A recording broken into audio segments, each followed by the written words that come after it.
après cette soirée politique sur Europe 1, c'est à vous maintenant de prendre la parole au 39-21 pour nous parler de vous, de votre vie, de ce qui vous préoccupe. Nous avons un peu moins d'une heure devant nous. Nous sommes en direct.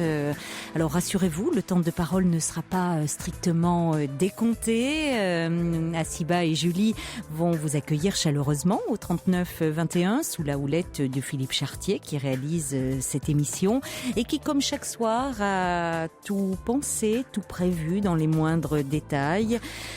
Le réglage du son, la température du studio, l'éclairage légèrement tamisé, la webcam bien inclinée dans l'axe, tout y est, tout est parfait ou presque comme d'habitude.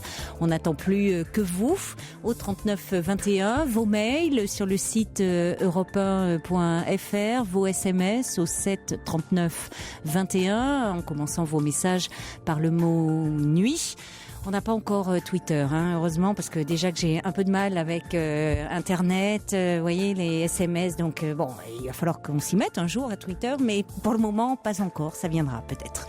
Allez, 39-21, je vous attends. Europe 1, Caroline Dublanche. Bonsoir Franck. Bonsoir. Bonsoir. Un peu impressionné de vous parler. J'espère que vous allez bien. Oui. Bon, ça va bien. C'est les premières minutes qui sont un petit peu intimidantes et puis généralement, vous allez voir. Après, c'est un peu moins intimidant. Vous allez, on va se parler tranquillement. Alors, vous avez 24 ans. Oui, voilà. Donc, je suis de Saint-Brieuc. Oui. Donc je vous appelle, je voulais avoir un peu des éclaircissements parce que je vis dans un puits de mensonges en ce moment en fait, depuis pas mal de mois. Oui. Je mens partout en fait autour de moi. Un exemple sur d'un point de vue professionnel. Oui. Eh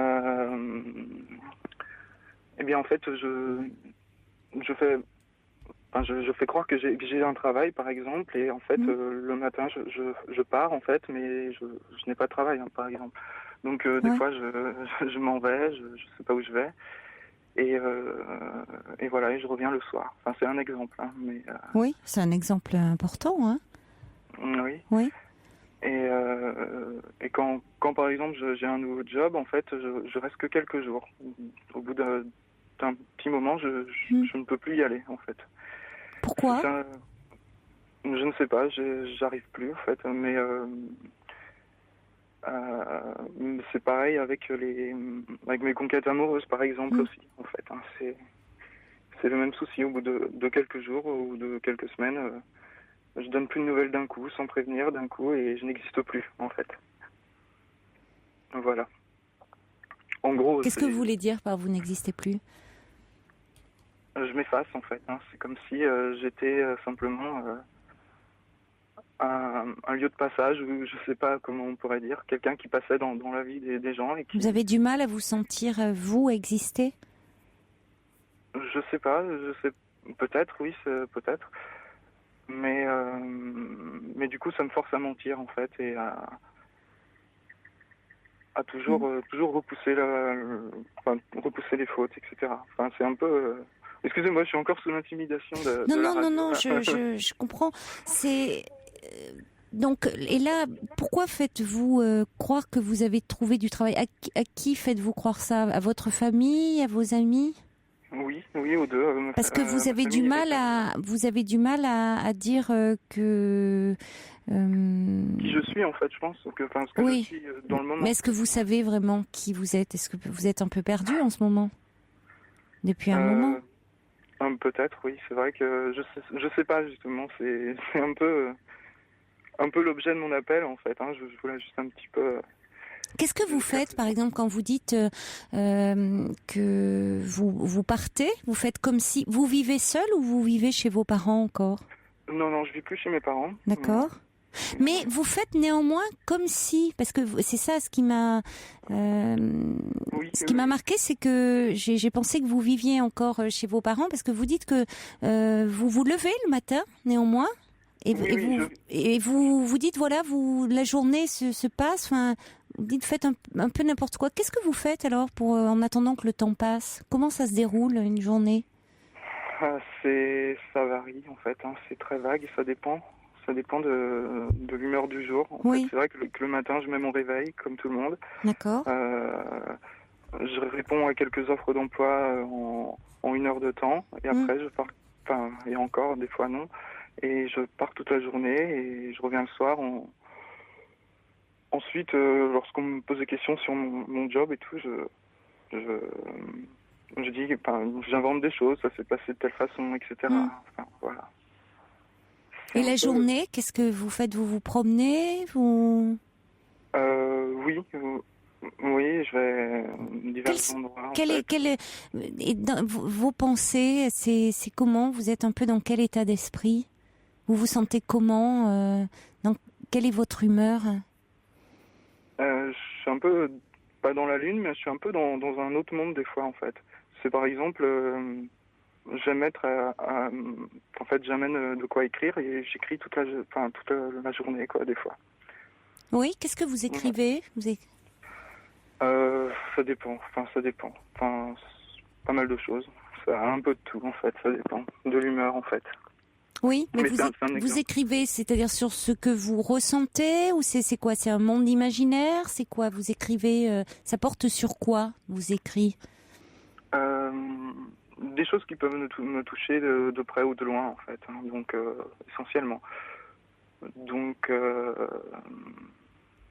Sur votre vie, sur... oui, mais c'est jamais, en fait, ce que j'écris, c'est jamais enfin, c'est jamais moi, en fait. C'est toujours quelqu'un d'autre, en fait. C'est pas moi qui ai raconté dans ces choses-là, c'est en un fait. personnage. Oui, voilà, ce sont des personnages à chaque fois. Mm. C'est comme un roman que vous écrivez. Oui, voilà. Des romans qui, des fois, sont mis en musique parce que, en fait, je fais un peu de musique et du coup, ces écrits, des fois, servent à la musique, en fait. Vous composez aussi. Des fois, oui, aussi. Mm. Bon, Enfin, d'accord. voilà, je m'enferme dans une sorte de bulle et je suis obligé de mentir aux autres pour... Vous vous coupez un peu de la réalité. ouais, un peu. Ouais. Hmm.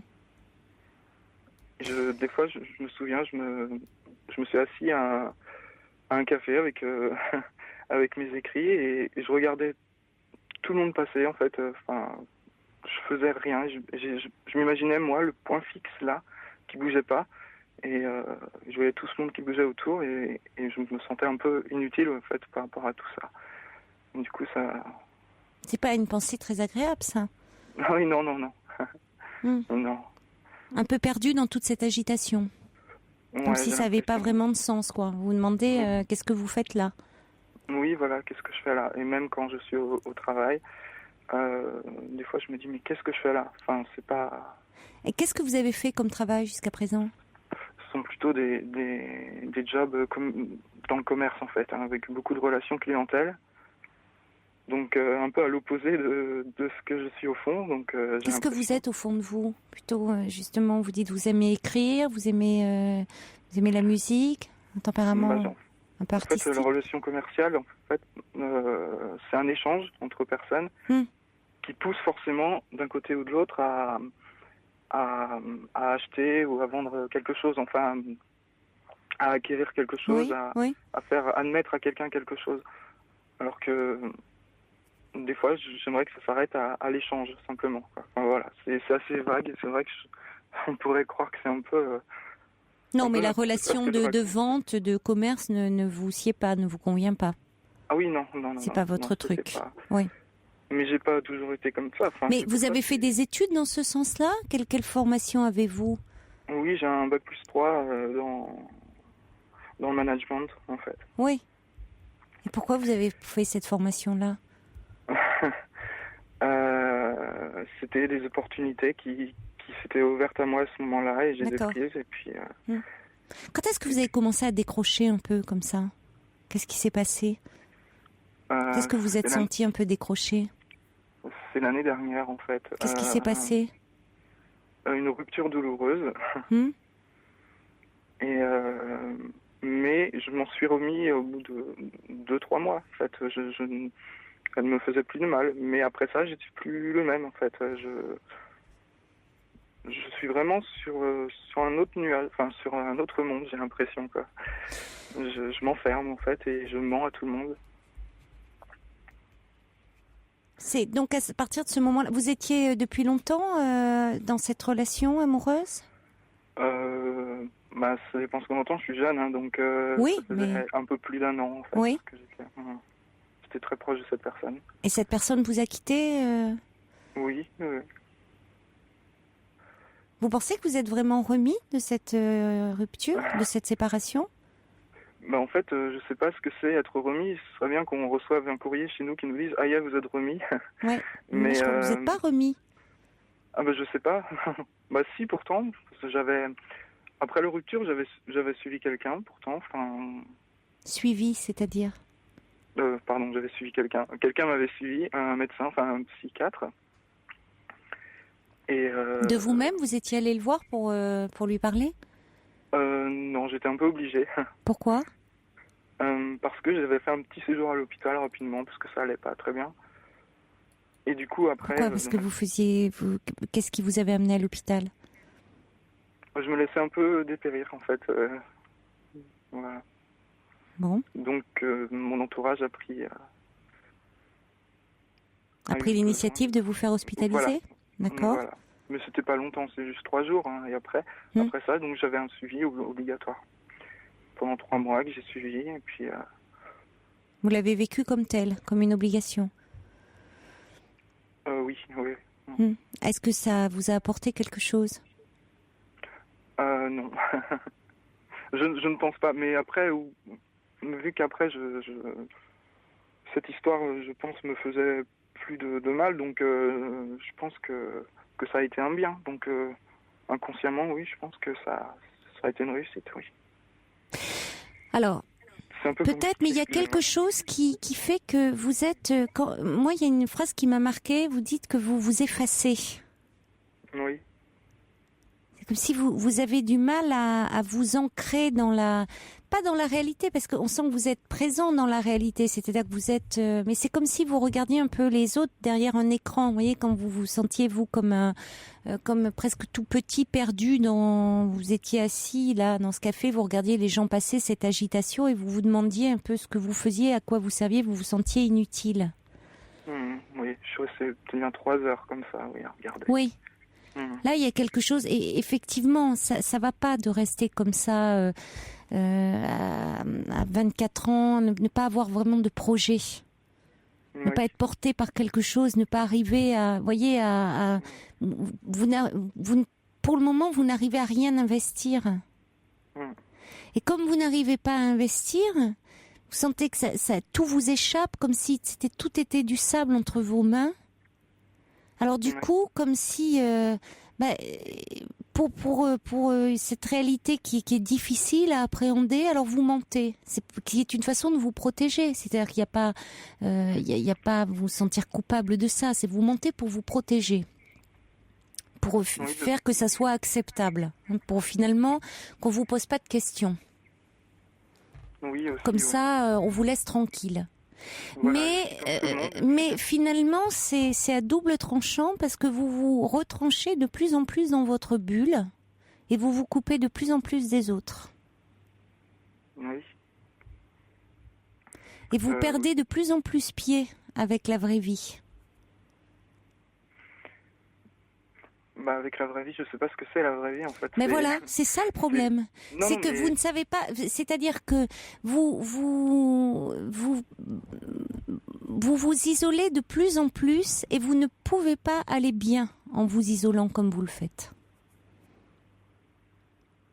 Oui. En étant comme ça dans un état un peu d'errance intérieure. Il y a quelque chose d'un peu déprimant dans cet état, d'un peu dépressif, d'un peu vous voyez, il n'y a pas, je sais pas comment dire, d'un peu, d'un état, il y aurait lieu. Alors vous l'écrivez, mais ça serait bien que vous ayez, en écrivant, vous restez quand même dans un tête-à-tête avec vous-même. Ça serait bien que vous puissiez en parler comme vous le faites avec moi. C'est-à-dire avec quelqu'un qui vous renvoie quelque chose. que vous ne soyez pas que dans un tête-à-tête avec vous-même. Parce que quand vous écrivez, c'est quand même vous et vous. Il n'y a pas quelqu'un qui peut vous voyez, vous confrontez pas à l'autre. D'accord, oui. Et à un moment, c'est important. Mais en fait, oui, mais qui est l'autre en fait? Qui est l'autre? C'est-à-dire que je pense qu'il faudrait que vous voyez quelqu'un, que vous soyez un peu aidé. Alors, je sais pas, vous avez vu à un moment ce psychiatre, visiblement avec lui, ça collait peut-être pas tant que ça. Oui, que vous voyez un thérapeute. Comment? J'ai vu une deuxième personne aussi. Oui. Donc elle, c'était une personne avec qui je travaillais sur. C'était une psychologue en fait avec qui on travaillait concrètement sur les choses. Par exemple, je sais pas dire non en fait. Et on travaillait concrètement. Elle me disait d'aller dans tel endroit par exemple, d'inciter par exemple, d'oser dire non en fait aux gens en fait, concrètement, d'aller dans des situations pour. Mais voilà. Mais ça m'a pas changé grand-chose en fait. Oui, alors elle devait être plus comportementaliste, c'est-à-dire qu'elle devait avoir plus une approche comportementale et elle vous mettait dans des situations plus concrètes. Elle disait que la papothérapie, ça convenait pas en fait. La quoi? La papothérapie. C'est assez méprisant de dire ça. Ouais. La papothérapie. Oui, enfin c'est papoter en fait pour. Oui, dans une thérapie analytique, on papote pas. Hein. On n'est pas là dans un salon de thé. Hein. Ouais. Parce que si on vient pour papoter, effectivement à ce moment-là, autant arrêter. On vient pour parler de soi en profondeur, hein, pour parler véritablement de ce que l'on ressent. Alors, ça a l'air d'être compliqué, hein.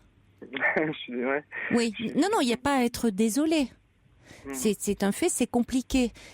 Il y a quelque chose qui, c'est compliqué parce que depuis un moment, il y a quelque chose. Vous avez un peu décroché, où vous vous êtes effectivement replié, où vous vous êtes replié dans une bulle qui vous protège et en même temps une bulle qui vous isole et qui vous étouffe. C'est à double tranchant.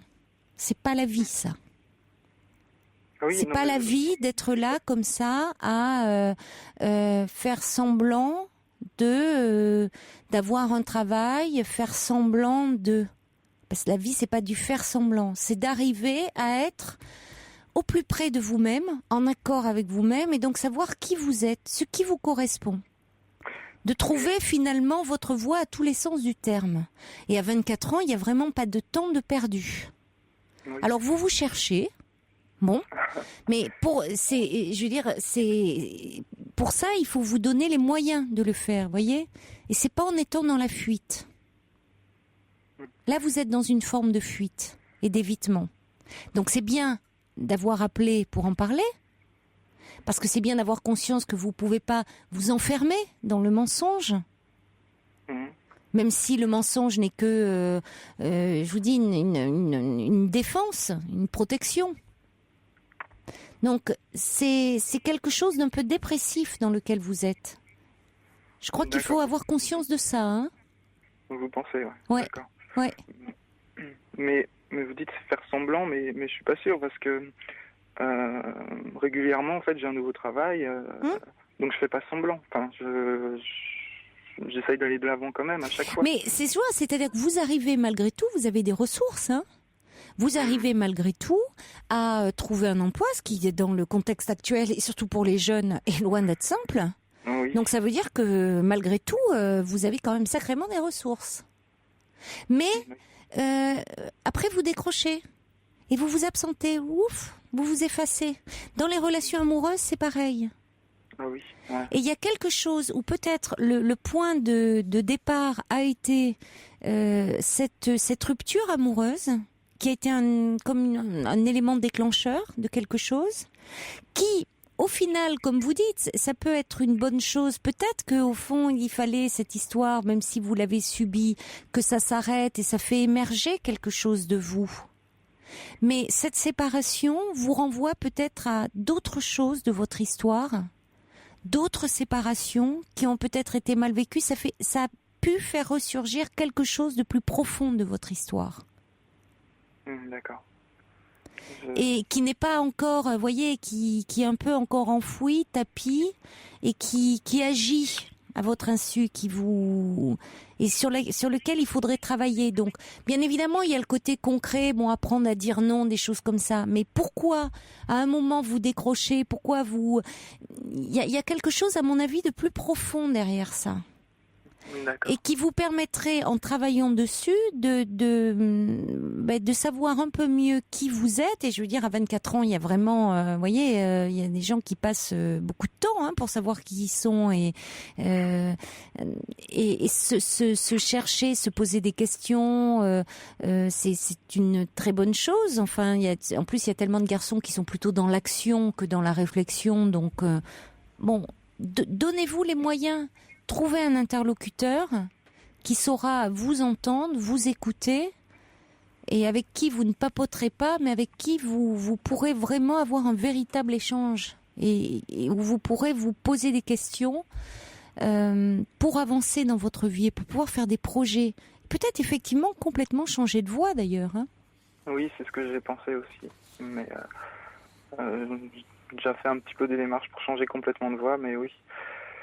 Mais quand vous dites un interlocuteur, un professionnel forcément, oui. Forcément un psy professionnel, oui.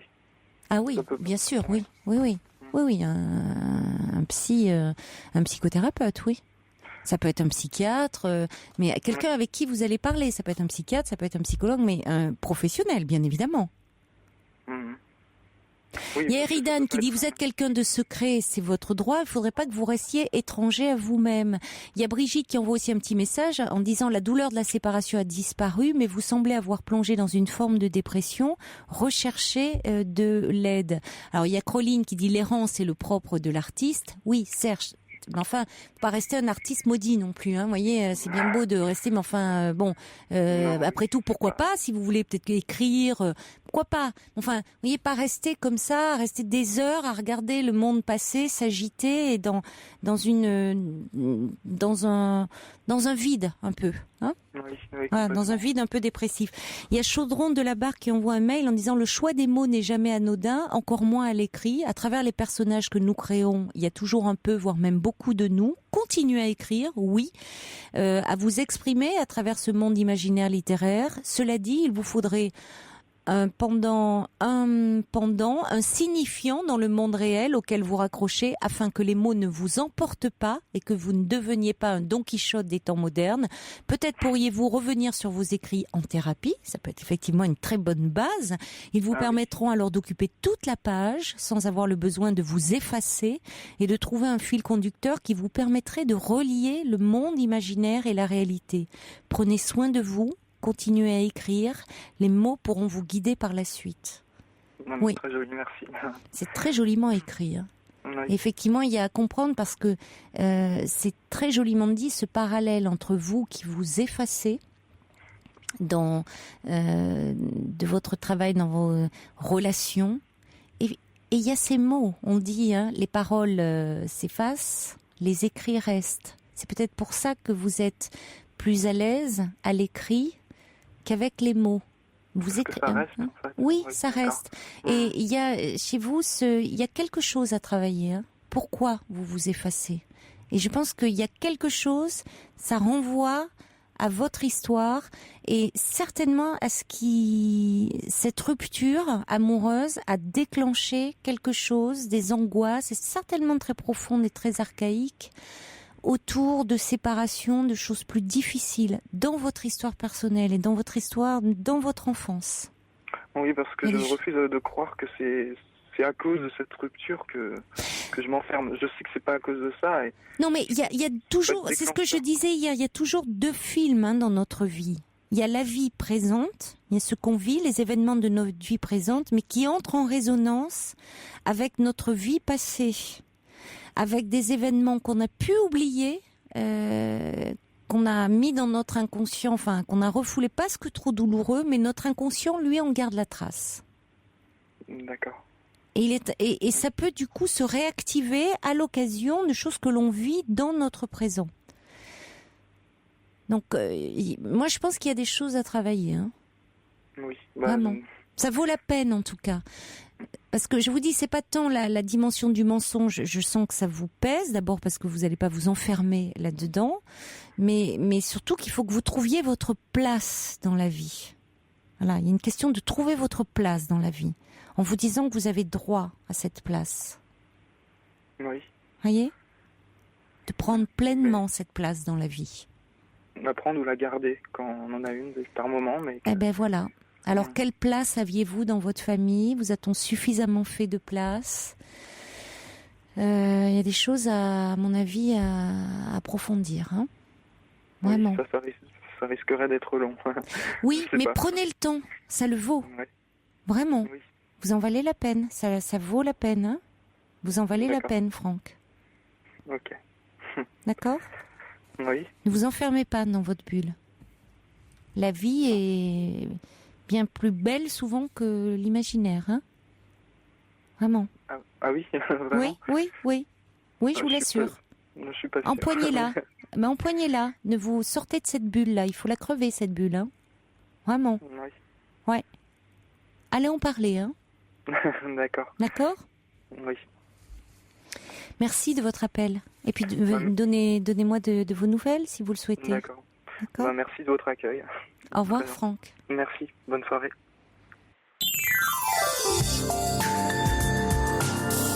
Jusqu'à 1h sur Europe 1, Caroline Dublanche. Pour intervenir dans l'émission, appelez le 39 21 34 centimes la minute. Bonsoir, John. Bonsoir Caroline et merci de prendre le temps de me faire passer à l'antenne, de prendre quelques minutes pour m'écouter. Mais je vous en prie. Alors je vous appelle pour vous faire part de mon petit, je dirais pas un souci, mais de l'épreuve que j'affronte en ce moment en fait. Donc avant-hier je me suis fait refaire le nez. Oui. Suite à une déviation de la cloison nasale, et également pour des raisons esthétiques sur lesquelles on reviendra peut-être pendant la conversation. Bon là donc je porte le plâtre sur le nez que je me fais retirer la semaine prochaine et si vous voulez, bon les heures et les jours passent et j'appréhende le moment où on va me retirer le plâtre, enfin le pansement. Enfin j'ai peur de rencontrer des difficultés pour m'habituer à ma nouvelle apparence en fait. Et ça je le réalise que maintenant que l'opération a eu lieu. Enfin si vous voulez, je pensais m'être bien préparé psychologiquement avant que l'opération ait lieu, puis je me rends compte qu'il y a des choses dans la vie qu'on ne peut réaliser qu'une fois qu'on est en train d'affronter l'événement, que lorsque l'événement a eu lieu, quoi. Enfin, je sais pas si vous voyez ce que je veux dire. Oui, vous avez peur tout ça pour vous dire, pour vous simplifier un petit peu la tâche, peut-être que j'appréhende, c'est surtout le moment de retirer le plâtre, en fait. Voilà. Vous avez peur de cette image de vous dans le miroir de ce... Non, j'ai pas peur, si vous voulez, parce que... Vous avez peur de quoi ? Ce que j'ai cherché, c'est une petite amélioration, entre guillemets. Parce que si c'est vous aviez une déviation de la cloison nasale, c'est-à-dire qu'on vous a pas, on vous a pas refait le nez, c'est-à-dire qu'on il était un peu dévié, on vous l'a remis un peu droit, c'est ça ? Non, c'est pas ça. En fait, il y a l'aspect fonctionnel auquel vous venez de faire allusion et aussi esthétique, parce que c'est vrai qu'à la base, il y avait surtout la déviation de la cloison nasale. Oui, qui crée des complications parfois pour respirer. Absolument. Mais bon, autant que j'ai aussi voulu, je reconnais me faire refaire un petit peu le nez en fait, parce qu'il était un peu long et grand, et si vous ajoutez à cela effectivement la déviation de la cloison, c'était pas top, quoi. Donc effectivement. On a fait d'une pierre deux coups entre guillemets, la remise en place plus la modification morphologique entre guillemets. Oui. Donc voilà, j'appréhende un petit, je sais que je me répète, excusez-moi, mais j'appréhende un petit peu le moment où le médecin va me retirer le pansement. De quoi vous appréhendez de vous trouver différent, de ne pas vous reconnaître, de ce nouveau-né en face de vous, comme un corps étranger finalement? C'est ça. Comme un nez, on dit, ça se voit comme un nez au milieu de la figure. Donc, oui, c'est ça. Cette expression familière, c'est-à-dire, c'est ça, c'est vous et pas vous, quoi. C'est ça, voilà. Un peu une inquiétante étrangeté. C'est ça. Et vous en aviez parlé avant avec le chirurgien esthétique? Vous aviez rencontré quelqu'un? Vous avez pu... Comment ça s'est fait? Comment ça s'est fait? Ça s'est fait, c'est pas fait sur un coup de tête, en fait, justement, c'est fait sur plusieurs années de réflexion, surtout ces 18 derniers mois, au cours desquels j'ai passé beaucoup de temps à y réfléchir. Oui. J'ai vu 2 autres chirurgiens esthétiques dans le sud de la France, d'où je viens, avant de me faire opérer à Paris ici, et puis j'en ai discuté avec des amis à moi l'année dernière. J'en suis arrivé à le faire finalement, voilà, quoi. Oui, donc c'est pas tout à fait sur un coup de tête quand même. C'est-à-dire que ça fait un moment que vous réfléchissiez à ça. Non, ça fait plusieurs années. C'est pas sur un coup de tête, si vous voulez. Même si vous voulez, maintenant que c'est fait. Vous avez peur? Un petit peu quand même, oui, je le reconnais. Voilà. Et vous n'avez pas vu, vous avez vu juste le chirurgien. Vous avez vu, parfois on voit, vous voyez un psy avant une intervention. Là, vous n'avez vu personne pour en parler. Non, je n'ai eu que le chirurgien. Oui, d'accord. Bon. Il y a le côté, je suis content que ça se soit passé parce que le chirurgien m'a dit que ça s'était plutôt bien passé. Puis moi, j'avais envie, en regardant mes anciennes photos, d'une modification quand même de mon nez. Donc, si vous voulez, c'est contrasté. Je suis peut-être quelqu'un qui sait, je pense savoir à peu près ce que je veux, mais c'est vrai que maintenant que c'est fait, ça c'est pas anodin, si vous voulez. Ça, c'est le fait de savoir qu'on va me le retirer, que une partie de mon visage vient d'être changée, en fait. Si vous voulez, je le souhaitais, et en même temps, maintenant que c'est fait, j'appréhende un peu. Ça, c'est peut-être un peu paradoxal, mais voilà, quoi. Non. C'est parfois ce que on désire quelque chose très fortement, et puis au moment où ce désir se réalise, on peut se rendre compte que c'était pas forcément ça que l'on souhaitait. C'est-à-dire que on a un complexe sur quelque chose parce que c'est plus facile de changer la taille de son nez que son histoire, que vous voyez, c'est que donc c'est ça se comprend. C'est-à-dire que vous avez, je sais pas quel âge vous avez, mais vous avez vécu pendant toutes ces années avec un nez, et là vous allez vous retrouver avec tout d'un coup un nez différent. Donc il va falloir vous l'approprier.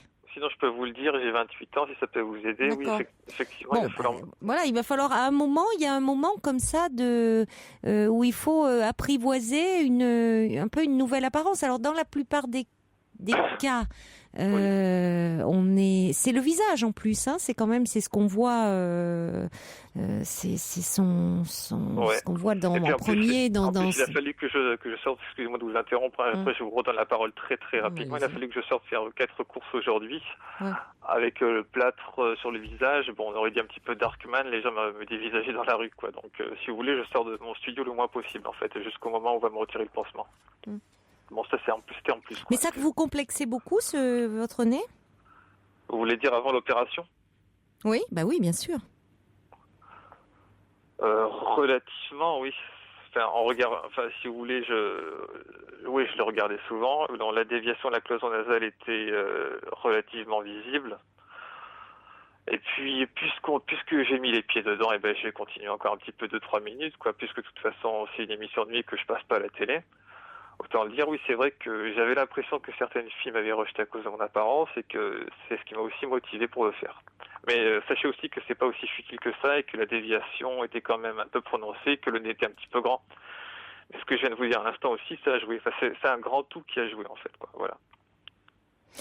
Oui, non, mais je pense que c'est tout sauf futile. Hein. Quand je vous entends parler, on sent bien qu'il y a derrière beaucoup d'angoisse. Et puis bon, voyez, vous pensez que certaines filles vous ont rejeté à cause de la taille de votre nez? J'en suis quasiment certain, oui. Enfin, les femmes peuvent faire, excusez-moi, je parle peut-être trop pas pour vous, je voudrais pas avoir l'air d'être agressif envers la gente féminine, mais les femmes peuvent dire, oui, nous on est différentes, on regarde pas que le physique chez les hommes, c'est plus profond, etc., etc. J'ai un peu l'impression que vous êtes comme nous sur ce point, en fait, et que l'apparence passe avant le reste. Enfin, un peu comme avec les hommes pour les femmes. Je peux me tromper, mais j'ai l'impression que les femmes sont plus portées sur le physique qu'elles veulent bien le faire croire, quoi. Écoutez, un physique compte évidemment dans une rencontre, mais qu'on soit un homme ou une femme. Mais après, si vous voulez, il y a tous les physiques dans la nature, et il n'y a pas que les physiques de mannequins qui trouvent chaussures à leurs pieds. Hein. Donc, ça veut dire que il y a des personnes qui ont de grandes oreilles, de grands nez et autres, et qui, parce que les autres vont quand même, parce qu'elles les aiment, les trouver beaux.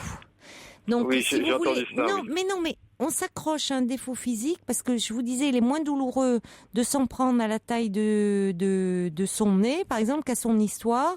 Et on oublie une différence qui est pourtant essentielle, c'est le corps que l'on a en réalité, la tête que l'on a en réalité, et l'idée que l'on s'en fait dans sa tête. Ça va déterminer la façon dont on se voit et ça dépend toujours de la façon dont on a été regardé. Alors, je pense que si dans son enfance on a été beau pour quelqu'un, on pourra jamais se trouver tout à fait laid. Mais il y a des parents qui parviennent pas à trouver leur enfant beau parce que même ne s'aiment pas. Et ils vont leur transmettre aussi tout ça. Oui. Donc je pense que vous avez fait à un moment une fixation sur votre nez, à un tel point que vous pensez que des femmes vous ont quitté parce que votre nez était trop long. Enfin, je veux dire, on voit des tas d'hommes, alors que elles ont pu vous quitter pour des tas d'autres raisons que votre nez, à mon avis. Mais simplement, il y a une part de vous ne vous aimez pas et vous focalisez sur votre nez. Non, c'est pas aussi simple, si vous voulez, parce que j'étais prêt à m'y faire, si vous voulez, mais comme je vous le disais, il y avait cette déviation de la cloison, et puis pour reprendre ce que vous faudrait venez que vous de dire, lisiez Cyrano, hein. Oui, j'ai déjà lu, même si ça fait longtemps. Bah oui, mais bon. Mais pour reprendre ce que vous disiez, donc vous disiez que je pensais que des filles avaient pu me quitter par rapport à la taille de mon nez. C'est ça que vous venez de dire. Je pense qu'elles sont carrément pas sorties avec moi à cause de ça, en fait. C'est ça que je suis en train de vous dire. C'est un peu plus grave que ça. Oui, mais parce que je pense que j'entends bien que vous êtes convaincu de ça. Très bien. Et donc, quelle serait votre interprétation alors ?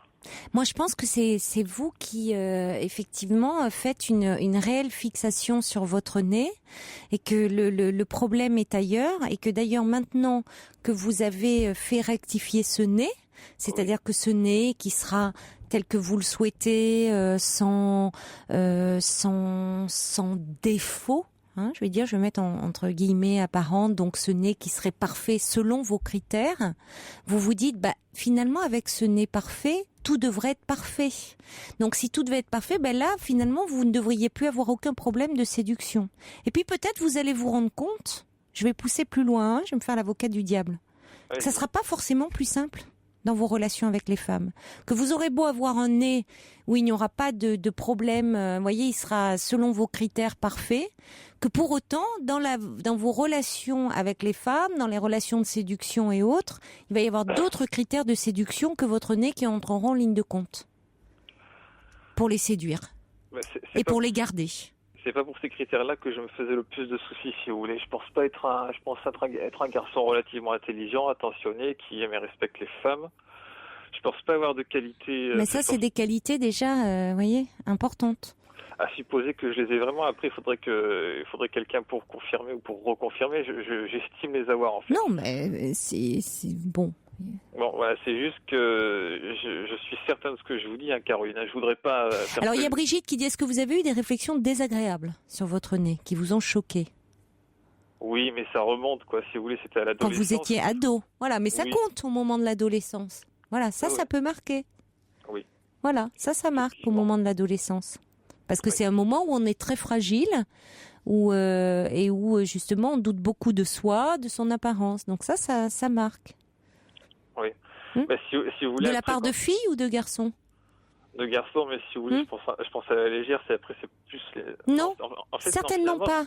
Je pense que vous n'avez pas pris ça à la légère, parce qu'à l'adolescence, ça marque beaucoup ça.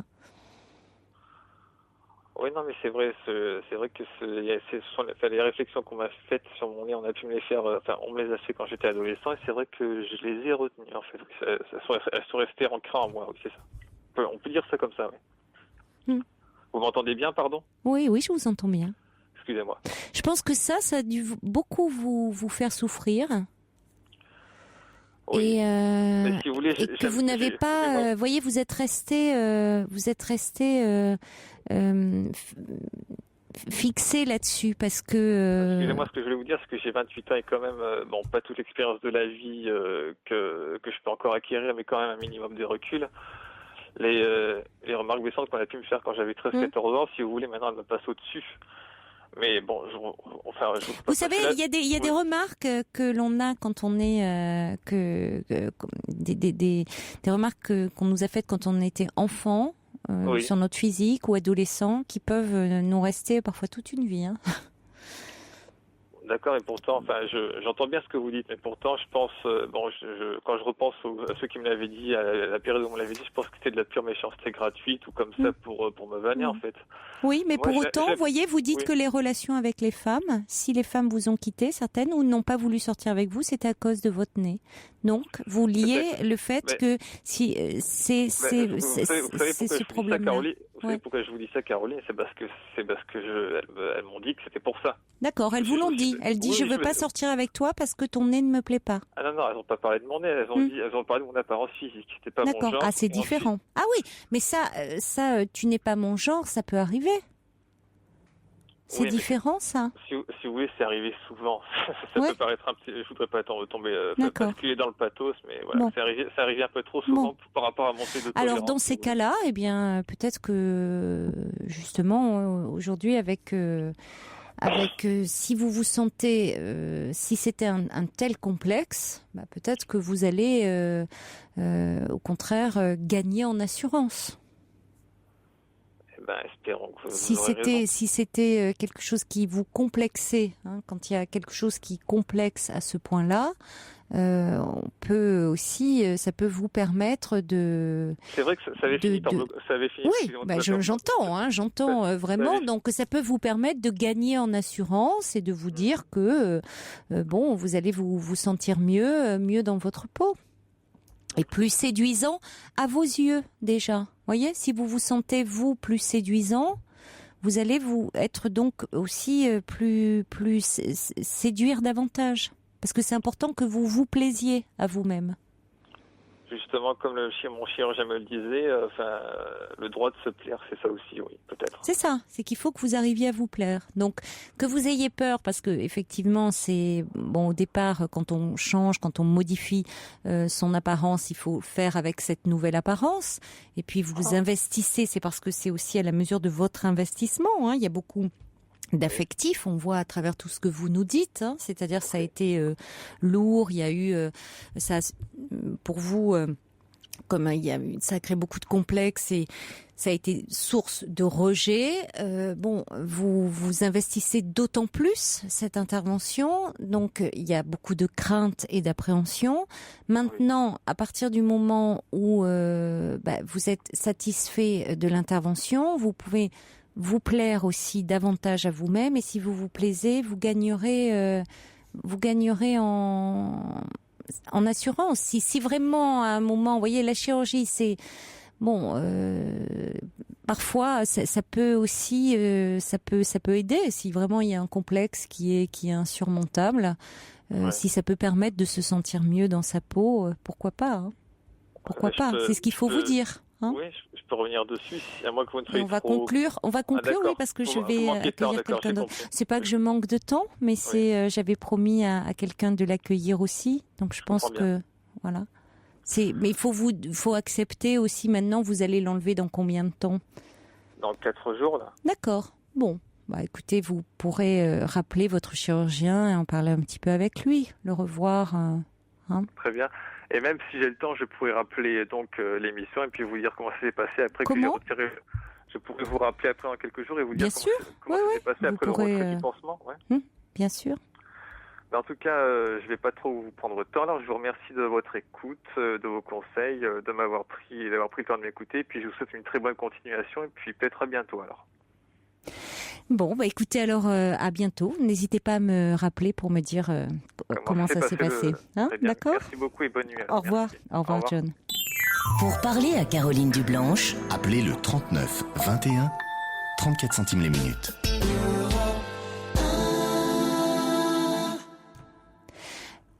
Bonsoir, alors on me dit le Suricat, bonsoir. Bonsoir Caroline. Bonsoir. Enchantée. D'habitude, j'ai vos SMS, mais là, je vous ai directement en ligne. Mais écoutez, oui, c'est vraiment un honneur pour moi, vraiment. Ah ben, c'est un plaisir, surtout. C'est un plaisir. Alors, vous vouliez, il nous reste peu de temps, puisqu'il nous reste 5 minutes. Oui. Vous vouliez revenir sur un témoignage qu'on avait eu d'un jeune homme qui avait eu un coming out un peu forcé, puisqu'il avait participé à une marche des fiertés et puis il avait été pris en photo. Enfin, on avait pris la foule avait été pris en photo et il était en première page dans le journal. Et donc suite à ça, eh bien ses parents avaient donc découvert qu'il était homosexuel. Son père ne lui adressait plus la parole et sa mère disait bon bah écoute, on va te guérir, hein, on va te soigner, on va te guérir, voilà. Donc vous vouliez revenir un peu sur ce témoignage. Oui, bah en fait, pour moi, voilà, je suis gay également, mais en fait, ce qui m'étonne, c'est vraiment les gens qui apportent vraiment beaucoup d'importance aux marches des fiertés.